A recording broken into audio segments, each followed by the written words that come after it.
Halo, apa kabar semuanya? Kembali dengan Putra dari Project Review. Kita ngebahas soal gadget lagi, dan kali ini gilirannya buat iPhone Air. Ya, iPhone yang kelihatan menarik, tapi tampaknya dia tidak laku di pasaran. Ya, baik itu di Indonesia maupun di luar negeri. Kalau kita ingat-ingat kemarin pas PO di Indonesia buka untuk iPhone terbaru ya, iPhone 17 Pro, Pro Max, bahkan iPhone 17 yang base model, itu sempat nggak ada stok. iPhone Air ada terus. Habis itu kalau kita ngelihat di berita juga, iPhone Air emang nasibnya nggak bagus ya. Kabar pertama bahwa Apple itu melakukan pemotongan jumlah produksi karena sedikitnya permintaan. Terus yang kedua, muncul rumor juga kalau seri berikutnya itu bakal ditunda sama Apple. Nah kalau itu benar kejadian, artinya tahun 2026 nanti kita nggak akan melihat seri iPhone Air yang baru. Semua karena ya itu tadi, nggak banyak yang minat sama HP ini. Nah, Apple bikin iPhone yang nggak laku, itu sebenarnya kejadian nggak cuma sekali dua kali ya. Yang pertama itu ada iPhone mini. Kalau kita ingetin dulu, sebelum sempat rilis di tahun 2020, netizen tuh kayak rame banget pengen ada iPhone versi kecil ya. Ternyata setelah ada 2 generasi, iPhone 13 mini itu jadi seri terakhir dan hilang di seri 14. Nah, untuk gantinya, habis itu ada iPhone Plus yang sebaliknya. Ini jadi iPhone besar untuk nemenin Pro Max yang sama-sama besar. Yang ini bertahannya sedikit lebih lama nih, karena dia ada 3 generasi. Tapi akhirnya berhenti juga di versi 16 Plus tahun kemarin. Nah, yang terbaru, ya tahun 2025, iPhone Air ini muncul ya untuk menggantikan Mini Plus, muncul yang Air sekarang. Jadi dari kecil, ganti yang gede, sekarang ganti yang tipis. Nah kalau kita lihat track recordnya sekarang, kayak sih dia mungkin banget ngikutin jejak 2 kakaknya tadi. Nah pertanyaannya emang, sejelek apa sih iPhone Air sampai orang nggak terlalu minat sama HP ini? Sebenarnya sih ya, kalau dilihat dari smartphone sama sekali ini nggak bisa dibilang jelek. Sekalipun kekurangannya emang ada banget. Kayak baterainya kecil, speakernya mono, kamera juga cuma sebiji. Terus iPhone Air ini juga eSIM only, yang mana mungkin bagi sebagian orang masih dianggap ribet dibandingkan sama SIM card fisik. Tapi di luar itu semua, iPhone Air sebenarnya adalah iPhone yang cukup solid loh. Kalau kita ngomongin urusan build quality, bodinya ini sih solid beneran. Jadi di saat versi Pro itu kena kritik abis-abisan karena aluminiumnya, iPhone Air tetap dipakein titanium sama Apple. Langkah yang menurut saya sangat tepat dari Apple untuk iPhone setipis ini biar tetap kuat. Terbukti kan di tesnya Jerry Rick ya, iPhone Air ini susah banget dibengkokinnya. Coba kalau misalnya Apple pakai ini ya, si iPhone Air dipakein aluminium, pasti berita bengkok, patahnya itu udah banyak banget sekarang. Selain tipis dan kuat, feel premiumnya juga menurut saya emang berasa banget sih di tangan pas dipegang tanpa casing begini. Tipis tapi nyaman dan berasa kuat HP-nya. Kalau menurut saya nih sebenarnya ini tuh kayak lebih enak dibandingkan Samsung Galaxy S25 Edge yang sama-sama tipis. Kombinasi finishing matte sama glossy di bagian back cover juga jadi poin plus ya dari segi tampilan, karena dia dapetin kesan elegan dan minimalis juga. Cuman ya balik lagi, kita tahu dengan material back cover yang seperti ini sudah banyak ya cerita-cerita bahwa dia gampang baret segala macam. Jadi emang paling bener dipakein casing aja. Setelah dipakein casing pun, kalau misalnya kita pilih casingnya bukan yang bulky banget, tetap jadi handphone yang menurut saya sih masih berasa tipis-tipis aja, dikantongin enak, dipegang juga nggak masalah. Nah tipis-tipis begini, Apple kalau kita lihat juga ternyata masih sempet-sempetnya masang tombol si kamera kontrol di bagian samping. Kalau menurut saya nih ya, fitur ini kan nggak terlalu populer ya, dari yang tahun lalu di 16 Pro itu nggak terlalu populer. Banyakan yang nggak pakai dibandingkan yang pakai. Jadi buat HP yang sebenarnya tidak kamera sentris seperti ini, harusnya sih nggak usah ada sih kamera kontrol ini, dan mendingan sisa ruang di bagian dalam HP yang katanya udah sempit banget sehingga mereka harus ngekat banyak hal, itu dipakai buat yang lain, entah buat nambah baterai mungkin atau pasangin speaker stereo juga bisa gitu, dibandingkan adain kamera kontrol. Itu kalau menurut saya. Tapi kalau menurut kalian beda, coba komen aja di bawah. Nah habis soal tipis, kita ganti ngomongin yang lumayan tebel di HP ini, yaitu si kamera bump atau kamera plateau lah kalau katanya Apple. Udahlah tebel, kameranya cuma 1 gitu ya.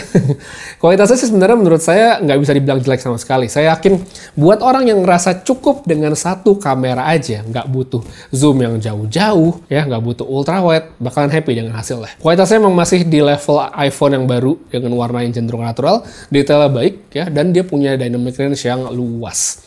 Kondisi terang oke, low light juga menurut saya nggak masalah untuk dapetin foto-foto yang bagus. Yang penting ya rumusnya standar, jangan di tempat yang gelap ekstrim, itu masih bisa dapetin hasil yang bagus. Ngezoom dikit ya bisalah dia ke 2x, dan secara kualitas menurut saya nggak ada yang bisa dikomplain ya untuk zoom seperti ini.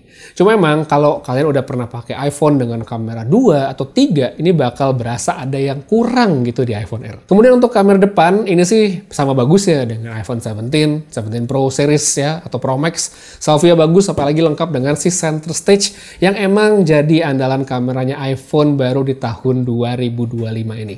Dari foto sampai video itu udah kebantu dan hasilnya bagus banget. Dan by the way, kita ngomongin soal video, iPhone Air masih bagus juga, ya namanya juga iPhone baru gitu ya. Dia bisa ngerekam sampai 4K 60 fps di kamera depan atau belakang, dan hasilnya sama sekali tidak mengecewakan. Di video kali ini mungkin saya nggak banyak nunjukin sampel ya, dan kalau kalian tertarik untuk melihat sampel yang lebih banyak, bisa cek video vlog saya waktu di Jepang September lalu, dan itu banyak direkam dengan iPhone Air. Jadi bisa lihat-lihat aja di situ hasilnya kayak gimana. Nah, habis dari kamera, sekarang kita lanjut ngomongin soal specs yang lagi-lagi nggak bisa dibilang jelek dari iPhone Air. Layarnya bagus dan besar. OLED 6,5 inch, Super Retina XDR, ProMotion 120Hz, ada semua di sini. Kualitasnya udah setara dengan yang versi Pro untuk macam-macam keperluan multimedia. Terus kalau kita ngomongin untuk chipset, nah di sini pasang yang bagus juga sama Apple, yaitu A19 Pro, A19 Pro. Bedanya sama yang seri iPhone Pro atau Pro Max, itu hanya di core GPU-nya yang cuma 5. Tapi sesungguhnya saat dipakai, saya nggak merasa ada perbedaan yang signifikan gitu dibandingkan kayak di sini iPhone 17 Pro yang core GPU-nya tuh ada 6. Paling cuman sedikit kemulusan pas main game aja, itu beda dikit tapi nggak signifikan. Balik lagi, iPhone Air kan memang bukan sebuah smartphone yang dipasarkan untuk tujuan gaming gitu. Makanya perbedaan kecil tersebut menurut saya nggak signifikan dan nggak bisa dibilang sebagai kekurangan. Apalagi kalau dalam pemakaian sehari-hari yang standar-standar aja, iPhone Air ini bisa ngasih performa yang mulus dan lancar, yang mana itu didamkan oleh banyak orang gitu. Namanya juga dipakai iPhone pasti pengen smooth dong, dan itu dapat semua di sini. Kontribusinya itu sebenarnya nggak cuma dari segi hardware yang bagus, tapi juga dari iOS yang memang sudah smooth dari sananya. Dan by the way untuk iOS 26, ya gitu-gitu doang sih sebenarnya, nggak ada yang perlu dibahas lebih lanjut. Apple Intelligence juga ya udah banget, jadi emang nggak ada sesuatu yang spesial dibandingkan yang versi-versi sebelumnya, kecuali ya Liquid Glass dan ya fitur-fitur tambahan lainnya. Tapi walaupun dari segi performa, ya segala macam udah bagus nih si iPhone Air, tetap balik lagi sandungan terbesarnya itu ada di baterai. Ya saya udah cobain pakai eSIM Jepang, saya pakai eSIM Indonesia juga pas di sini untuk pakai HP ini secara sehari-hari gitu ya. Dan hasilnya tetap sama gitu. Kalau kita ngomongin soal standby time, iPhone Air ini bagus banget. Ya banget.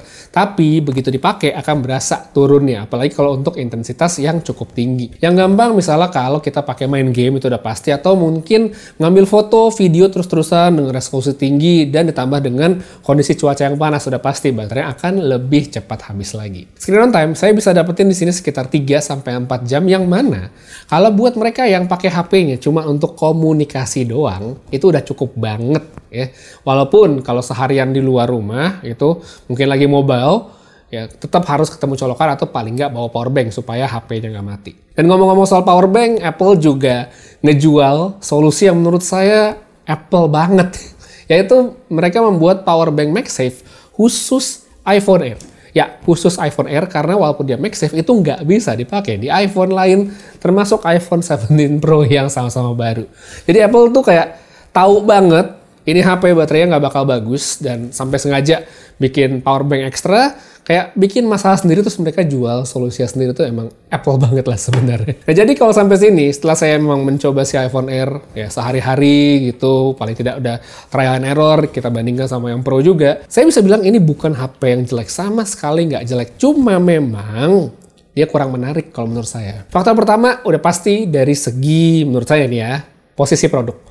iPhone Air ini kan hadir sebagai produk cantik ya. Nilai jual utama adalah tipis yang kemudian ditunjang dengan specs tinggi. Nah sayangnya, tipis tadi itu ada kompromi kayak dari segi baterai yang nggak bisa gede banget, atau kamera yang mana ini adalah dua poin yang selalu menjadi pertimbangan banyak orang saat ingin membeli sebuah smartphone. Apalagi untuk smartphone yang harganya udah hampir 20 juta gitu, 18 jutaan. Kalau untuk speaker mono menurut saya mungkin nggak segitunya kali ya, tapi kalau untuk kamera dan juga baterai, nah itu kan adalah pertimbangan yang sangat penting. Nah dengan kompromi tersebut, iPhone Air masih dipasang dengan harga yang tinggi ya. Dia memang di bawah iPhone 17 Pro harganya, tapi dia lebih mahal dibandingkan iPhone 17. Ini sih yang menurut saya jadi poin penghambat juga. Apalagi kan kita bisa lihat iPhone 17 tahun ini peningkatannya tuh banyak banget dibandingkan tahun lalu. Kayak udah ada promotion ya. Kamera depannya juga udah bisa center stage, itu udah menarik banget. Makanya kalau menurut saya nggak salah kalau banyak orang yang akhirnya mikir, mendingan iPhone 17 biasa atau Pro sekalian dibandingkan ngambil iPhone Air. Ya baterai dapat lebih gede, kamera lebih komplit ya yang biasa ada. Ultrawide Pro apalagi ya, ada telefoto baru. Tebel dikit HP-nya, kayaknya nggak masalah untuk banyak orang. Yang penting kan bisa pakai dengan nyaman, dengan baterai yang nggak cepet habis, dan nggak cuma menang tipis doang.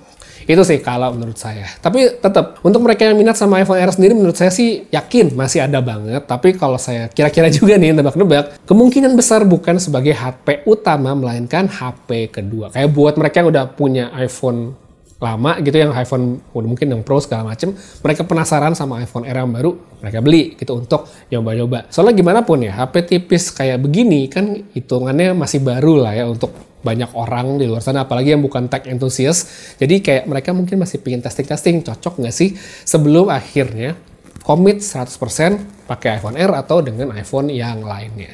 Nah kalau menurut kalian gimana nih soal si iPhone Air? Ada hal lain nggak sih yang menurut kalian bikin dia jadi nggak menarik dan akhirnya ya orang nggak segitu pengen belinya? Coba tulis pendapat kalian di kolom komentar di bawah. Untuk sekarang kayak segitu aja dulu sedikit sharing dan pengalaman saya dengan iPhone Air. Makasih banyak nonton sampai habis. Kalau kalian pengen beli, saya taruh linknya di kolom deskripsi di bawah. Kalau kalian pengen komen juga boleh banget, tapi yang pasti boleh banget videonya di like, di share, di dislike, apapun itu. Makasih banyak nonton sampai habis. Putri Reza pamit, sampai ketemu lagi di video berikutnya. Dan seperti biasa, have a nice day.